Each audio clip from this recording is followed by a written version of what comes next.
Hi friends, welcome to Skyflare networks. తమిళనాడులోని Karur rally stampede దుర్ఘటన రాజకీయ చరిత్రలో అత్యంత దురదశగా గుర్తింపు పొందింది.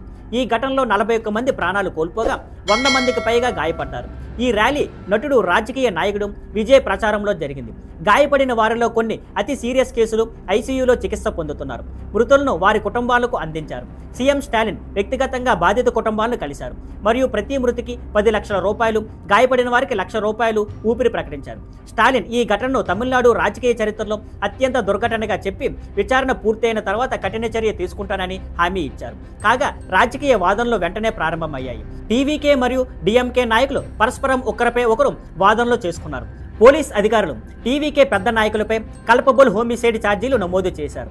టీవీకే ఆశించిన 10,000 మందికి మించి 25,000 మంది ర్యాలీకి వచ్చినందున క్లౌడ్ మేనేజ్మెంట్ మరియు నీటి వసతులు సరిపోలకపోవడం ప్రధాన కారణంగా స్టాంపేడ్ జరిగింది.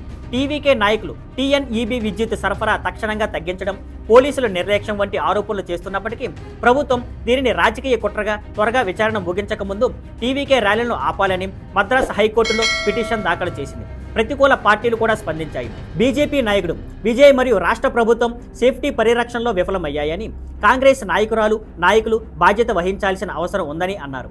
ప్రస్తుతం కరూరు వీధుల్లో సంతాపం మరియు కోపం కలిసిపోతున్నాయి.